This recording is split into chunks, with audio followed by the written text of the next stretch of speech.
Hello everyone and welcome आज के हमारे इस वीडियो में। तो आज इस वीडियो में हम बात करेंगे इलेक्ट्रिक टर्बो चार्जर्स के बारे में। तो ई टर्बो चार्जर्स है क्या और क्यों इसकी ज़रूरत पड़ रही है और इससे क्या बेनिफिट मिलेगा और इसके क्या नुकसान होंगे, ये हम इस वीडियो में डिस्कस करेंगे। तो सबसे पहले हम बात करते हैं कि टर्बो चार्जर क्या होता है, बहुत ही संक्षेप में, बहुत ही छोटे में। कोई भी जो इंजन है, डीजल इंजन की हम बात कर रहे हैं यहाँ पे खासकर, तो कोई भी जो डीजल इंजन है उसके अंदर जब पावर जनरेट होती है तो फ्यूल जो है वो बर्न होता है, पहले फ्यूल जलता है तब वो पावर जो है जनरेट होती है जो फ्लाईव्हील को, इंजन को अल्टीमेटली जा कर के प्रोवाइड होती है। अब क्या होता है कि फ्यूल जलेगा, जलने के लिए क्या चाहिए? ऑक्सीजन। तो ऑक्सीजन कहाँ से मिलेगी? हमें वातावरण से मिलेगी। अब इंजन में जब पिस्टन अपने आप नीचे आता है तो अपने आप जब वो क्या कहते हैं सक करता है एयर को, तो उसे कहते हैं नेचुरली एस्पिरेटेड। ठीक है, जैसे कि हम अगर अभी सांस ले रहे हैं तो वो क्या हुआ? नेचुरली एस्पिरेशन, कि हमने अपने आप जो है सांस ली। एक हुआ कि नेबुलाइज़र लगाया जाता है कि मुंह पे ऑक्सीजन, जब इंसान बीमार होता है सांस नहीं ली आती तो उस केस में क्या होता है कि ऑक्सीजन प्रेशर से प्रोवाइड की जाती है। तो लगभग उसी तरीके से क्या है कि हमारे इंजन को ज़्यादा बेहतर बनाने के लिए, यहाँ पे इंजन जब बिगड़ जाए तो नहीं लगाते टर्बो चार्जर, यहाँ पे बात ये है कि इंजन को बेहतर बनाने के लिए, क्योंकि जब फ्यूल जलेगा तो उसको चाहिए ज़्यादा से ज़्यादा ऑक्सीजन। अब होता क्या है कि फ्यूल अंदर गया पर सारा फ्यूल जलता नहीं है ढंग से। क्यों नहीं जलता? क्योंकि बहुत सारी रीज़न है कि पहले के टाइम में जो सादा पंप थे उनकी नोज़ल का ओपनिंग प्रेशर बहुत कम था, तो स्प्रे भी जो है वो एटम अच्छे से नहीं बनता था, एटमाइज अच्छे से नहीं होता था, तो एक तो एयर से वो मिक्स नहीं हो पाएगा, तो ये भी एक रीज़न था कि प्रेशर कम था। दूसरा रीज़न ये था कि ऑक्सीजन कम थी। तो अब वो ऑक्सीजन को ज़्यादा बढ़ाने के लिए क्या करना है? टर्बो लगाना है। तो टर्बो लगाते ही क्या होगा कि ऑक्सीजन बाहर के वातावरण से ले करके वो इंजन के अंदर सप्लाई होगी, और जब वो इंजन के अंदर सप्लाई होगी तो ज़्यादा से ज़्यादा ऑक्सीजन जब जाएगी तो आपके इंजन में जितना भी फ्यूल सप्लाई हो रहा है इंजेक्टर से, उसके साथ वो मिक्स होगा और ज़्यादा ब्लास्ट होगा और ज़्यादा अच्छी एनर्जी निकलेगी। तो कुल मिला के टर्बो चार्जर की आवश्यकता इसलिए है कि वो ज़्यादा से ज़्यादा फ्यूल को बर्न कर सके। जब ज़्यादा फ्यूल बर्न होगा तो ज़्यादा पावर, तो टर्बो लगाते ही पावर ज़्यादा हो जाएगी। ठीक है, तो पावर ज़्यादा हो गई। अब टर्बो में एक कमी है, जैसे हम कहते हैं टर्बो लैग। टर्बो लैग क्या होता है? टर्बो काम कैसे करता है, जनरल अपना टर्बो कैसे काम करता है, उस पर एक बहुत अच्छा वीडियो है। पर इन शॉर्ट दो पहिए होते हैं, एक होता है कि जिसको हवा लगती है तो वो घूमता है, उसे टरबाइन कहते हैं। दूसरा पहिया हुआ है, जब वो घूमता है तो वो बाहर की हवा को सक करता है और प्रेशराइज करके इंजन के अंदर उसे प्रोवाइड कराता है, उसे कंप्रेसर कहते हैं। तो टरबाइन को पावर कहाँ से मिलती है? टरबाइन कैसे घूमता है? इंजन से जो एग्जॉस्ट आ रही है वो टरबाइन को घुमाती है, और एक ही शाफ्ट से जो है आपका कंप्रेसर जुड़ा हुआ है, तो कंप्रेसर भी घूमता है और फिर सक करके इंजन को एयर सप्लाई करता है। ठीक, ये हुआ जनरल। अब टर्बो लैग में क्या हो जाता है, क्योंकि लो आरपीएम पे 1000, 1200, 1500 आरपीएम तक क्या है, टर्बो की स्पीड उतनी नहीं होती है, टरबाइन उतनी तेज़ नहीं घूम पाता या कंप्रेसर उतनी तेज़ नहीं घूम पाता कि बाहर की हवा को सक करके प्रेशराइज करके अंदर दे सके और पावर बढ़ा सके इंजन की। तो ये टर्बो लैग हुआ। ठीक है, 1500 आरपीएम के बाद वो पावर बनाएगा, तो 1500 आरपीएम तक तो पावर नहीं बन रही। इसका मतलब जब हम गाड़ी को स्टार्ट कर रहे हैं, ले जा रहे हैं, उठा रहे हैं, पिकअप ले रहे हैं, तो उस समय इंजन में उतनी पावर नहीं होती। तो ये क्यों होता है? ये टर्बो लैग के कारण होता है।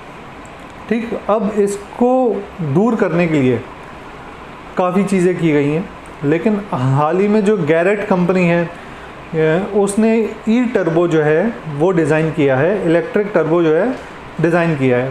तो दो तरीके से ये ई टर्बो आपको मार्केट में दिखाई देगा। एक तो होता है ई टर्बो जिसमें केवल टर्बो का वेस्ट गेट इलेक्ट्रिक है। ठीक, तो टर्बो का वेस्ट गेट क्या है? वेस्ट गेट क्या है कि टर्बो के आरपीएम होते हैं बहुत ज़्यादा, 1.5 लाख 2 लाख आरपीएम। ठीक, 2 लाख चक्कर 1 मिनट में। तो जब इतने ज़्यादा चक्कर होते हैं तो कई बार क्या होता है, जितनी हवा चाहिए उससे एक्सेस में मिलने लग जाती है, तो वो सारी हवा जो है इंजन में ना जा कर के सीधे साइलेंसर की तरफ रास्ता उसका कट जाता है, तो वो रास्ता कौन सा होता है? वो रास्ता होता है वेस्ट गेट का। अब ज़्यादा हवा अगर हमने इंजन में भेज दी तो इंजन ओवर रेस हो जाएगा और फिर इंजन में टूट फूट की दिक्कत आ सकती है। तो इसलिए वेस्ट गेट लगाया जाता है कि वो बाईपास हो जाए हवा और अपना जो है सीधे एग्जॉस्ट में चली जाए, ठीक है, केवल उतनी जितनी एक्स्ट्रा बन रही है, ठीक। तो ये हुआ हमारा वेस्ट गेट। तो एक टर्बो आपको इलेक्ट्रिक वेस्ट गेट वाला मिल सकता है। अभी तक वेस्ट गेट जो है वो आपको क्या कहते हैं, एयर की मदद से ही काम करता है, डायफ्राम होती है हवा की, उसकी मदद से काम करता है। लेकिन आगे आपको जो है वो इलेक्ट्रिक फॉर्म में दिखाई देगा कि करंट देने पर वो गेट खुलेगा और करंट देने पर बंद होगा। ये कौन करंट देगा और बंद करेगा? ECU, जो सारे सेंसर्स को हैंडल कर रहा है, ठीक। दूसरा आपको टर्बो जो है वो मिलेगा कंप्लीट इलेक्ट्रिक का मतलब जो कोर होती है उसमें बीच में मोटर लगी होगी जिसके दोनों तरफ से शाफ्ट निकल रही होगी। एक शाफ्ट पे कंप्रेसर होगा, एक शाफ्ट पे टरबाइन होगी।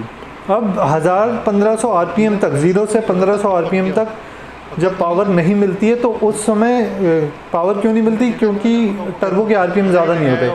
तो वो RPM जो है, जो इलेक्ट्रिक मोटर लगी है वो प्रोवाइड कराएगी हाई RPM टर्बो को, और 0 से 1500 RPM तक के बीच में भी टर्बो जो है आपको ज़्यादा से ज़्यादा बूस्ट इंजन को देगा और पावर ज़्यादा मिलेगी। कितनी ज़्यादा हुई ये पावर?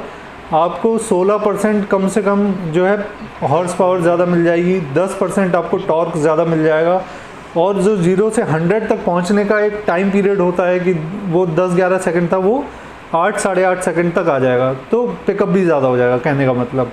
तो इलेक्ट्रिक टर्बो लगाने से ये बेनिफिट है कि बीच में मोटर है, दोनों तरफ शाफ्ट है और वो अपना काम करते हैं। अब एक पर्टिकुलर RPM, क्योंकि कोई भी मोटर जो है 1,00,000-1.5 लाख, इतनी छोटी मोटर जो है 1.5 लाख 2 लाख RPM तक तो काम नहीं करेगी।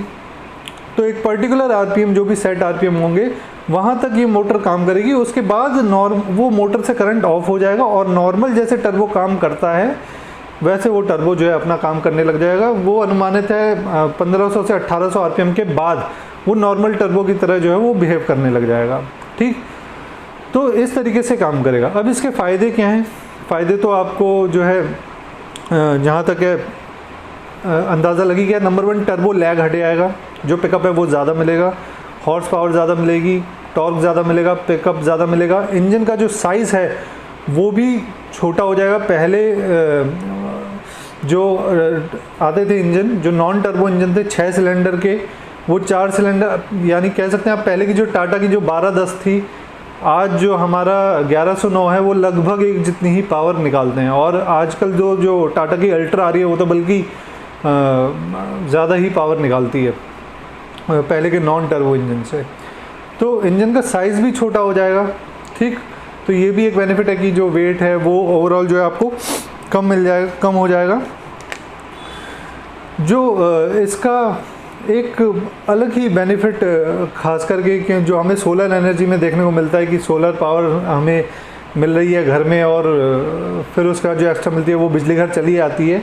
तो उसी तरीके से क्या है कि इसमें भी जब RPM ज़्यादा हो जाएंगे, टर्बो जब नॉर्मली एक्ट करेगा तो वो जो है आपका एक तरीके से डायनेमो की तरह, अल्टरनेटर की तरह जो वो फिर एक्ट करेगा। अगर हाई RPM बहुत ज़्यादा हैं और रिक्वायर्ड से ज़्यादा पावर बन रही है तो उस समय क्या है कि जो इलेक्ट्रिक एनर्जी मिल रही है वो आपकी बैटरी में स्टोर होने लग जाएगी।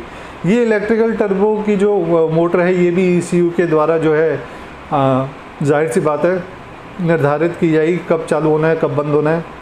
और जो एक्स्ट्रा एनर्जी मिल रही है तो ये एज अ अल्टरनेटर बिहेव करने लग जाएगा और आपको जो है एनर्जी स्टोर करने लगेगा बैटरी के अंदर। तो जो इसके खामियां हैं वो ये है कि प्राइस ज़्यादा है, नया प्रोडक्ट है, पता नहीं कब फेल हो जाए, कैसे बिहेव करेगा, अर्ली फेलियर ज़्यादा होगा कि नहीं होगा। तीसरी, रिपेयरिंग इसकी एक तो हर जगह नहीं मिलेगी और क्या कहते हैं रिपेयर कॉस्ट भी इसकी बहुत ज़्यादा होगी।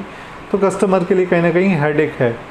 तो जाहिर सी बात है टेक्निकली ज़्यादा अच्छा से अच्छा करने में कहीं ना कहीं वो चीज़ें भी ऐड ऑन होती हैं।